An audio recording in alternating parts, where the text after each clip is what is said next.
암송부터 시작하려고 했는데 오늘은 암송을 생략하겠습니다. 너무 간단하죠? 다 아실 거라 생각하고 암송은 생략하겠습니다. 어떻습니까, 여러분? 저 제목을 보면, 구절을 보면 좀 무겁죠? 나와는 상관없는 것 같은 그런 계명처럼 느껴질 수도 있고요. 설교자인 제 입장에서는 이 구절 자체가 그런 거 너무 짧아서 이 본문을 대할 때 양면적인 게 좀 있습니다. 무슨 말씀이냐면 어찌 보면 좀 쉽죠. 짧은 구절이니까. 그러나 도대체 이걸 어느 문맥에 어떻게 적용해야 할까?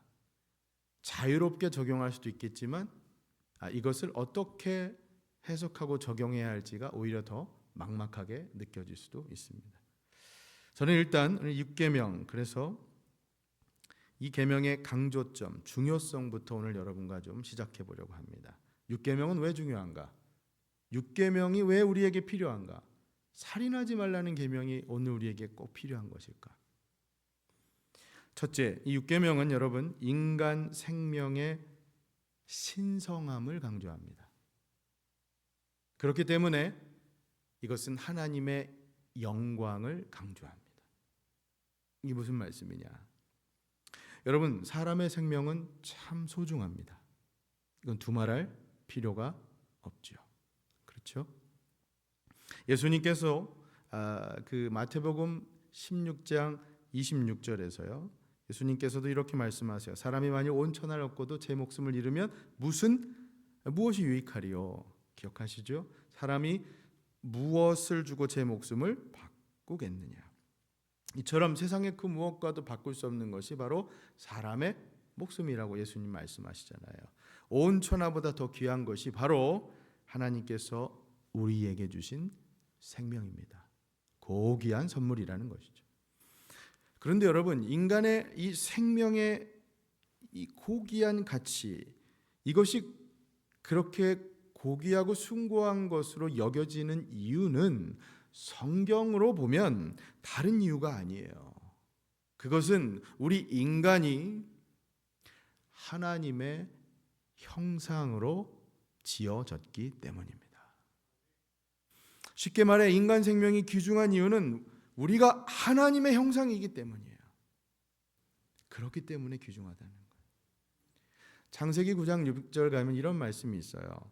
다른 사람의 피를 흘리면 그 사람의 피도 흘릴 것이니 이는 하나님이 자기 형상대로 사람을 지으셨음이니라. 아멘.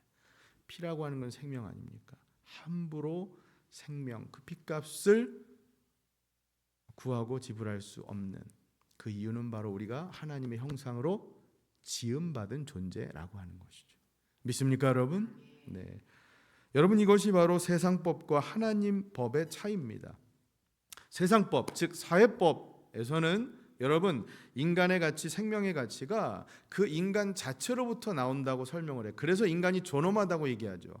우리 그런 얘기 많이 들어봤죠? 인간은 존엄하다. 그 이유는 이 인간의 가치, 생명의 그 인간 자체로부터 나온다고 세상법은 설명해요. 그러나 하나님의 법에서 인간 생명의 가치는 하나님께로부터 나오기 때문에 존엄하다는 겁니다. 다시 말해 우리가 하나님의 형상대로 지음 받았기 때문에, 그래서 존엄하다는 것이죠. 그렇기 때문에 살인하지 말라는 거예요. 살인하면 하나님의 영역을 침범하게 되는 거죠. 생명은 하나님의 영역인데 그 영역을 침범하게 된다는 것입니다. 그러니 여러분, 요약하면 6계명은 인간 생명의 신성함을 강조하는 계명이요, 그렇기 때문에 하나님의 영광과 직결되는 계명이라고 하는 것입니다.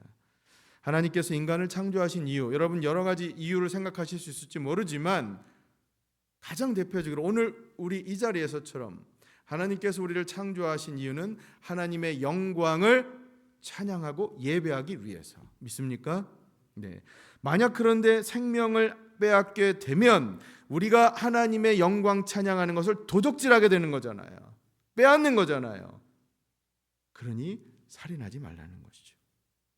여러분, 6계명은 그래서 하나님 주권에 대한 도전이에요. 하나님 영역을 침범한다라고 하는 것. 단순히 살인을 당한 자나 그 가족들에게 피해를 준다라고 하는 그 의미를 넘어서 이것은 보다 근원적으로 생명의 주인이신 하나님 존엄과 영광을 침범했다는 겁니다. 그래서 육계명이 중요하다는 거예요. 사랑하는 여러분, 이 강조점, 중요성을 그래서 알았다면 이것을 이렇게 좀 적용하면 좋겠어요. 여러분, 우리는 하나님의 형상이요 하나님의 영광입니다. 믿습니까? 네.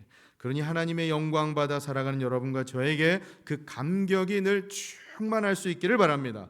그리고 하나님 영광 위에 살아가기 위해서 생명을 존중하며 살아갈 수 있기를 예수님의 이름으로 축복합니다. 아멘. 자, 계명이 그래서 6계명이 이렇게 중요한데요. 이게 성경적인 관점에서 중요성이고, 자, 두 번째, 이 현대적인 오늘날의 이 사회에서 그 의미가 6계명이 더더욱 중요합니다.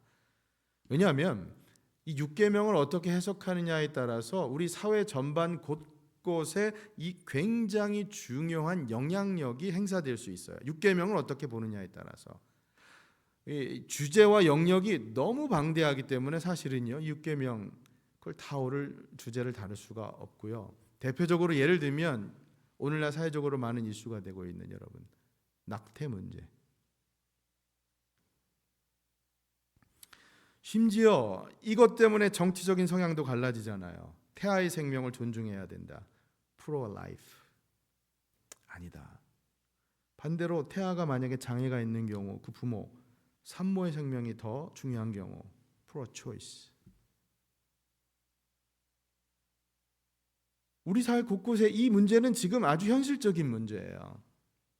그런가 하면 안락사의 문제. 그렇죠?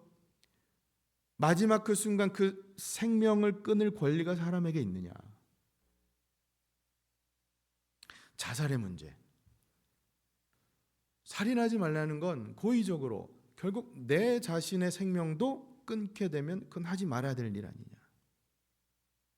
이 여러 문제 등등 우리 이 6계명 해석은 우리 사회 전반에 적용될 수 있다는 거죠. 몇 년 전 실린 한 뉴스 보도가 있어요. 여러분과 좀 그걸 좀 잠깐 나누면 제목이 자살한 할머니의 수첩에서라고 하는 제목의 기사입니다.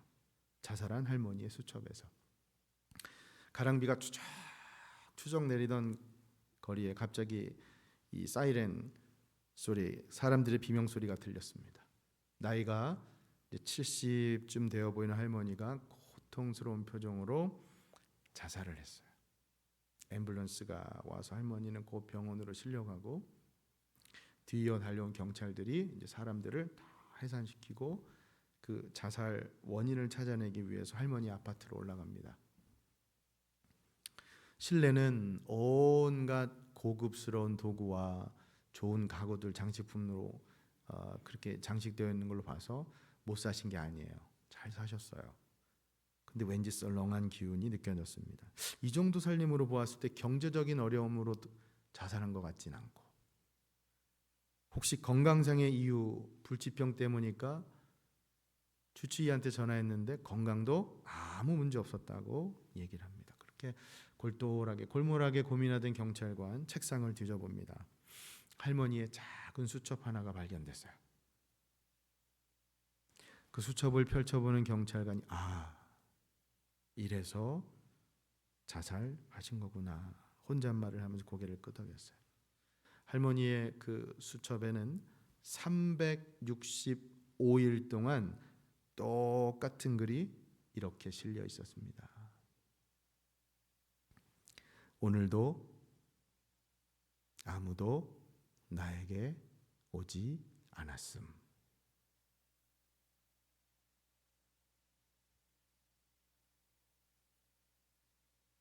여러분, 이 할머니의 자살 사건을 보면서 목사인 저도 이 6계명의 말씀을 모든 케이스에 동일하게 천편일률적으로 적용해야 한다는 게 참 힘듭니다.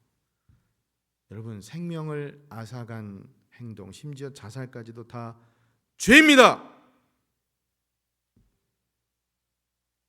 그렇게 얘기하기 어려워요. 물론 생명을 스스로 끊는 것은 옳지 않아요.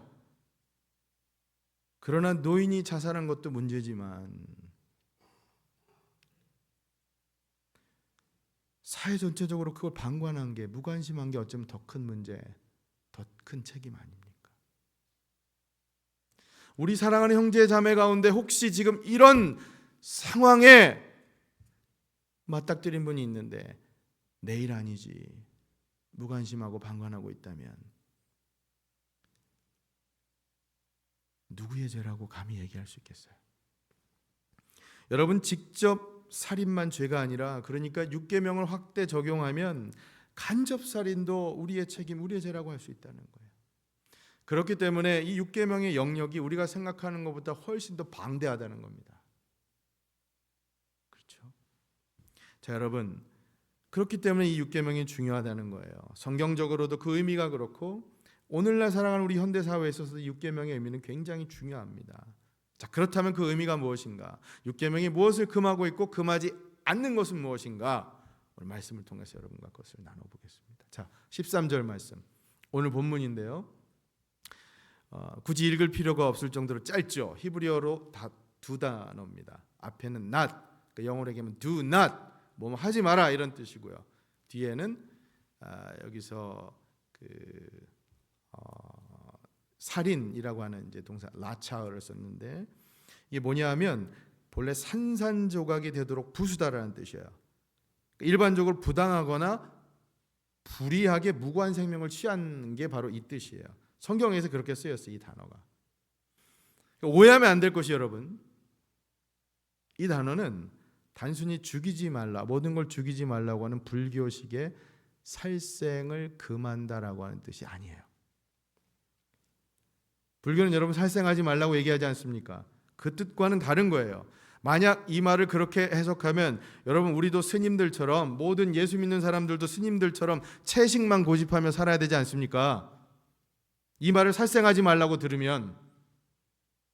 근데 성경이 우리 보고 고기 먹지 말라고 얘기합니까? 아니잖아요. 모든 음식을 다 먹을 수 있잖아요. 그러니 6계명에서 이 말은 살인하지 말라는 것은 사람에게 적용하는 고의적으로 살인하지 말라는 뜻입니다. 물론 고의든 실수든 사람을 죽이는 건 안 되죠. 그러나 실수로 죽이는 경우에 여러분, 성경을 보면 도피성이라고 하는 제도를 다 아시죠? 구제하는 방법을 하나님께서 만들어 주셨잖아요. 그러니까 6계명은 일단 우선적으로는 고의적으로 사람 죽이는 것을 금한다는 얘기예요. 하지 마라. 그렇기 때문에 여러분, 우리가 사는 경우에 살아가면서 그런 경우 있죠. 자기 방어, 정당 방어. 어쩔 수 없이 나를 방어하다가 실수로, 그럼 전쟁 중에 살상하는 경우, 군인이 전쟁에 나가서 적군을 무찌르고 죽이는 경우, 사형제도 같은 경우 등등, 그런 경우는 이 6계명에서 예외적으로 이 문자 그대로 이 말씀을 적용하기가 어렵다는 거죠. 여러분, 그렇잖아요. 성경도 전쟁을 인정하잖아요. 성경 안에 보면 가나안 정복 같은 경우만 보더라도, 여러분, 예를 들면 만약 모든 전쟁에서의 살인이 옳지 않다면 한국의 경우요, 여러분, 일제 식민지 시대에 독립운동을 했던 그 항일 독립투사들, 예를 들면 안중근 의사 같은 경우에, 그러면 이분은 이 6계명을 어긴 걸로 봐야 합니까? 무고한 생명을 앗아간 테러리스트입니까? 그렇게 볼 수는 없잖아요. 그렇기 때문에 이 6계명의 의미는 고의적으로 살인을 하는 경우, 그것도 예외가 되는 영역들이 생길 수가 있다는 것이죠. 그러니까 영어로 얘기하면 kill, 하지 말라는 의미라기보다는 murder, 하지 말라는 의미가 바로 6계명이라는 거예요. 그 실제로 영어 성경 버전에는 킹 제임스 버전 같은 경우는 kill로 번역을 했지만 ESV나 NIV 같은 경우에는 murder로 번역을 했어요. 저는 이 후자가 더 맞는 것으로 해석을 합니다. 그러니 여러분, 사람을 고의로 죽이지 말라는 6계명을 해석하면서 많은 학자들이 공통적으로 제안하는 것은요, 뭐냐면 6계명을 단순히 뭐뭐 하지 말라라고 하는 이 부정적인 명령으로만 봐서 단순하게 다른 사람을 직접 죽이는 살인 행위를 하지 말라고 그것만 의미하는 게 아니라 반대로 긍정적인 명령으로 봐서 뭐뭐 해라, 이렇게 치환해서 바꾸어서 볼 필요가 있다라는 거예요. 살인하지 말라는 바꾸어 얘기하면 다른 생명을 존중하라. 생명을 살려라. 다른 사람의 그 생명을 존중하며 살아가라는 하나님의 명령이라는 뜻입니다. 믿습니까? 자, 여러분 저 한번 따라해 주세요. 생명을 존중하라. 그렇습니다, 여러분. 단순히 살인하지 말라가 아니라 생명을 존중하며 살라는 것이 바로 육계명의 뜻이라는 거예요.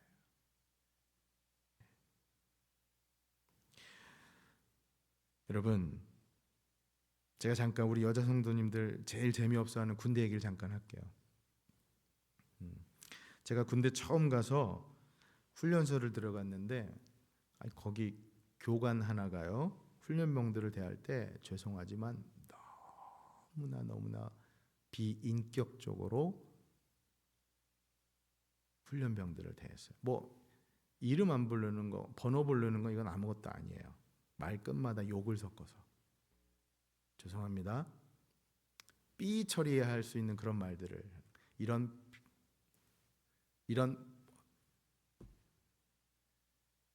니들이 사람이야? 이런 말은 아주 뭐 아무것도 아니에요. 어린 나이에 여러분 그런 경험을 하다 보면 저뿐만 아니라 모든 훈련병들이 마음의 상처가 굉장히 컸어요. 소위 말하는 인격 살인을 당한 거죠. 여러분 사회생활 하다 보면, 직장 생활하다 보면 이거 아무것도 아니라고 얘기하실 수 있는데 심지어 교회 안에서도 이런 일이 일어날 수가 있죠. 자, 여러분 조금 피곤하시더라도 이제 집중해서 이 부분은 말씀을 들으셔야 돼요. 여러분 교회 안에서도 이런 일이 일어날 수가 있어요. 인격을 살인하는.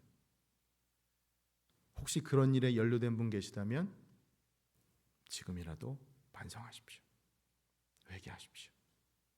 오늘 이 예배 자리에 어찌 보면 함께하지 않으신 분들 가운데도 그런 분들이 더 많으실 수 있어요.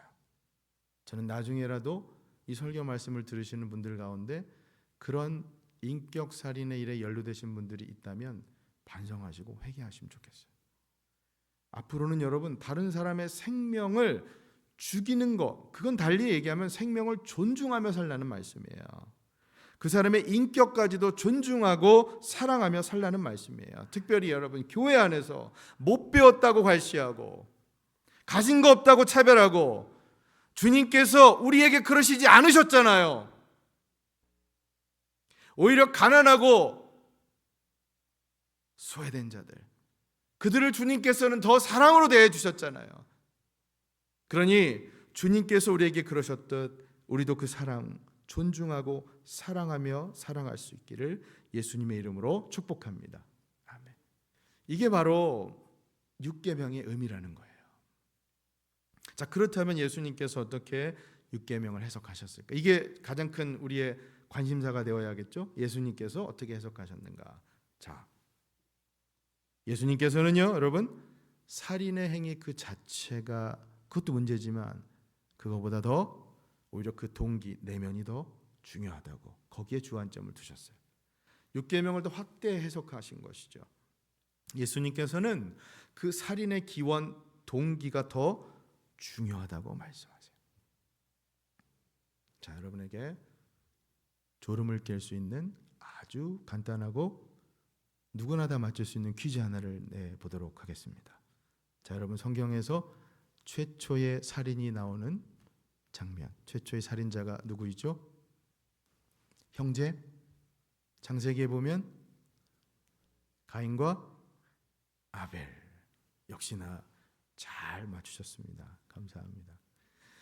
여러분, 가인이 아벨을 살해하죠. 가인이 농사 짓는 사람이었기 때문에 곡식을 거두어서 하나님께 제사를 드리는데 하나님께서 그것을 받지 않으셨어요. 근데 아벨의 경우는 양을 치는 사람이었죠. 그 양 치는 자였기 때문에 양을 제물로 제사를 드렸어요. 근데 하나님께서는 가인의 제사는 받지 않으시고 아벨의 제사만 받으셨어요. 그래서 창세기 4장 5절 가보면 그때요, 가인이 심히 분하여서 그 안색이 변하였다고 그렇게 말씀하고 있어요. 여러분, 우리가 살다 보면 안색이 언제 변합니까? 화냈을 때 변하잖아요. 이 안에서 막 끌어오르는 거죠, 막. 그죠? 자신의 제사를 받지 않으신 하나님께 대한 원망이었던 거죠. 또 동시에 동생 아벨에 대한 그 미움과 증오와 질투, 이겁니다, 여러분. 예수님께서는 이 가인의 마음에 싹텄던 이 마음이요, 이 미움, 증오, 그것이 곧 살인이라고 말씀하십니다. 실제로 죽이는 것뿐만 아니라 이 마음속에 일어나는 형제에 대한 미움과 증오가 살인이라고 얘기하시는 거예요. 형제 간에 미워하면 그래서 살인이라고 말씀하세요. 심지어 이 바보야, 머저리야, 죄송합니다 이런 표현을 써서, 그렇게 욕을 하는 것조차도 엄중히 벌을 받을 수 있다고 예수님 말씀하세요. 제 말이 아니에요. 예수님 말씀이세요. 확인해 볼까요? 마태복음 5장 21절 22절. 자, 같이 한번 읽겠습니다. 시작. 옛사람에게 말한 바 살인하지 말라. 누구든지 살인하면 심판을 받게 되리라 하였다는 것을 너희가 들었으나. 22절. 나는 너희에게 이르노니 형제에게 노하는 자마다 심판을 받게 되고 형제를 대하여 라가라 하는 자는 공회에 잡혀가게 되고 멸한한 놈이라 하는 자는 지옥불에 들어가게 되리라. 와, 여러분 이 말씀 보세요. 예수님께서 6계명을 해석하시잖아요. 누구든지 살인하지 말라. 그 계명 어기면 심판을 받게 되는데 외적인 행동만, 그것만 갖고서 판단하실 게 아니라 22절 보세요. 뭐라고 말씀하십니까? 더 중요한 게 우리 내면의 마음과 태도라고 말씀하시잖아요. 그렇기 때문에 살인하는 그 하지 않는 행실도 중요하지만 다른 사람 무시하고 모욕하고 미워하는 그것까지도 벌을 받는다고, 지옥불에 들어간다고 말씀하고 계시다고요.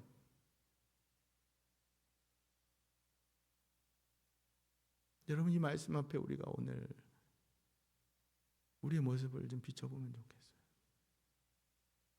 오늘 이 자리에 계신 분뿐만 저 말씀드리는 게 아니에요. 이 자리에 계시지 않은, 예배 자리에 계시지 않은 분만 해도 형제를 무시하고 미워하고, 저기 라가라고 하는 게 저기 아까 말씀드린 이 바보야, 머저리야, 그런 거예요. 그거 다 지옥불에 들어간다고 말씀하고 계시잖아요.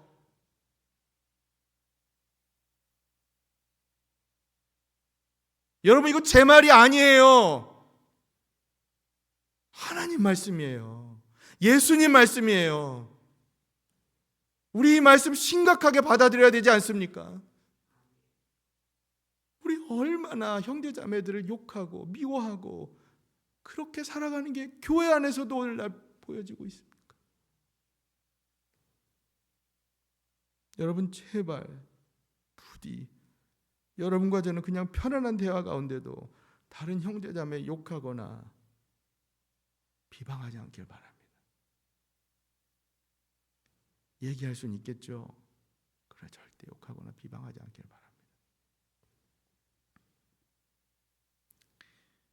뭐 우스갯소리지만 만약 안 좋은 말이 튀어나올 것 같으면 다른 사람하고 얼른 입 잡으세요. 입 잡으세요. 여러분 입에서 안 좋은 말 나올 것 같으면 입 잡으세요.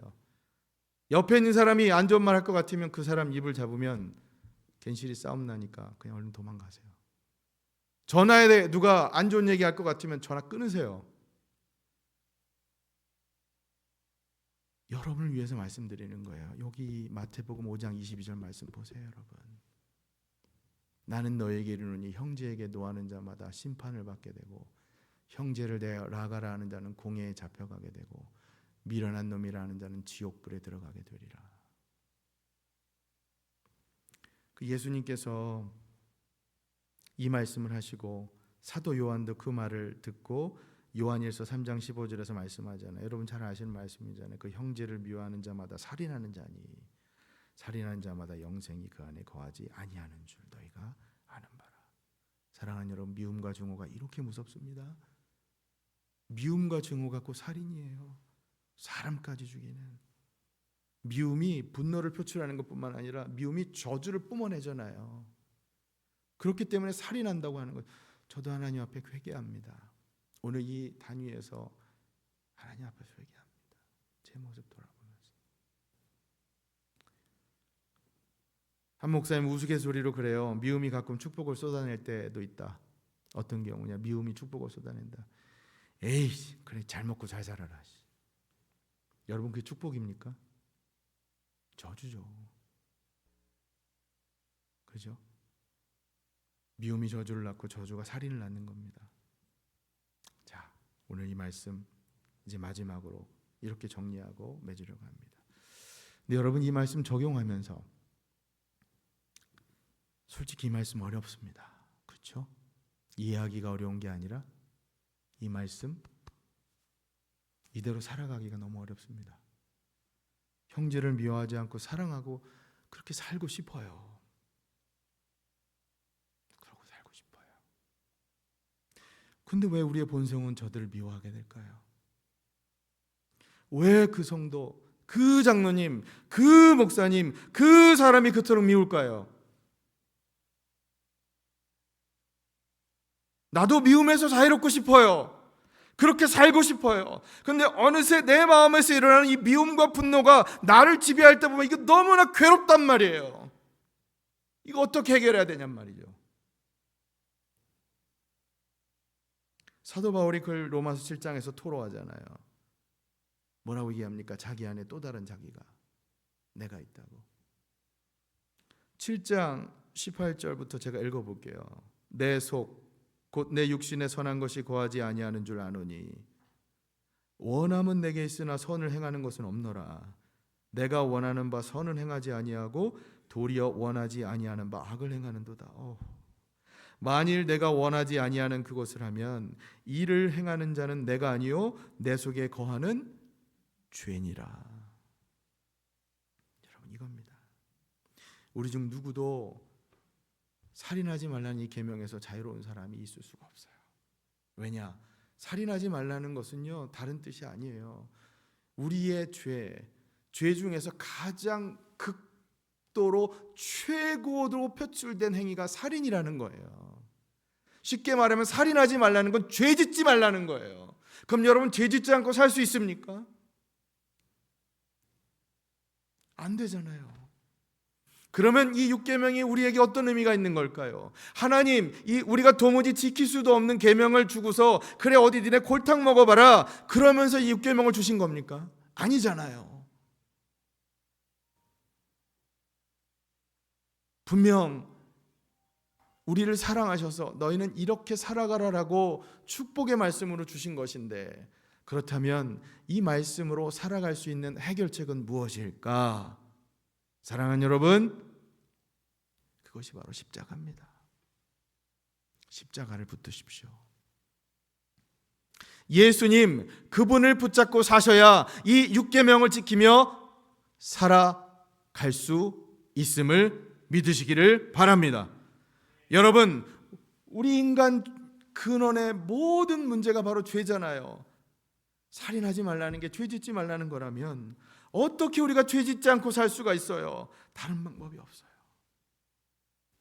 우리를 위해 모든 죄짐을 맡고 십자가에서 다 자신의 고귀한 보혈을 쏟아주신 예수님을 바라볼 때 바로 우리가 6계명을 지키는 삶을 살아갈 수가 있다라고 하는 것이죠. 마지막으로 한국의 이 김기석 목사님이라는 분이 계신데 이분이 쓴 책을 읽다 보니까 한 시를 제가 좀 인용하면서 말씀 맺겠습니다. 연세대 국문과 교수였던 시인 정현종 시인의 시인데 제목이 살인자라고 하는 제목의 시예요. 우리의 죄가 얼마나 무거운가, 우리가 죄 짓지 않고 살아가는 게 얼마나 힘든가, 그걸 좀 묵상하는 할 수 있도록 돕는 시인 것 같아요. 자, 들어보십시오. 살인자. 사람을 실제로 죽인 사람만이 살인자인가? 아닐 것이다. 예컨대 말 한마디, 눈초리 하나도 살인적일 수 있는 것이다.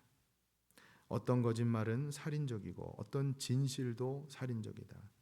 어떤 냉담도 그렇고 어떤 열정 또한 그러하다. 모든 것이 다 우리 삶 가운데 모든 언행이 다 살인적일 수 있다는 것이죠. 여러분 이 말이 저는 참 공감이 되었습니다. 우리도 다른 사람과 관계를 맺다 보면 말다툼이 일어나고 그 사람의 말뿐만 아니라 그 사람의 눈빛 하나만으로도 인격살인을 경험하는 경우가 있죠. 그럴 때 상처를 참 많이 받죠. 너무나 억울하죠. 힘들죠. 밤잠도 못 잡니다. 원망스러워서. 반대로 나의 눈빛으로 다른 사람을, 나의 눈초리로 다른 사람을 죽일 수도 있는 게 바로 우리의 연약함 아닙니까? 우리는 죄인이기 때문에. 그러니 여러분, 이걸 어떻게 해결할 수 있단 말입니까? 해결책은 오지 않아. 바로 예수님께서 답이요. 예수님의 십자가가 해결책이라는 겁니다. 여러분, 하나님께서는요, 결코 우리가 10계명 나는 10% 지켰어, 50% 지켰어, 그래 너 절반이라도 지켰구나, 그 50% 지켰다고 해서 우리를 의롭다고 여기시지 않아요. 다 지켜야, 완전히 지켜야 우리를 의롭다고 여겨주시는 분이세요. 그런데 우리의 의로는, 우리의 방법으로는 도저히 그게 불가능하잖아요. 예수님 붙잡으셔야 됩니다. 그게 바로 완전한 의로움을 얻는 길임을 잊지 마시기를 바랍니다. 사랑하는 여러분, 부디 예수 그리스도 완전한 의로움을 얻을 수 있는 그 길로 나아가시기를 바랍니다.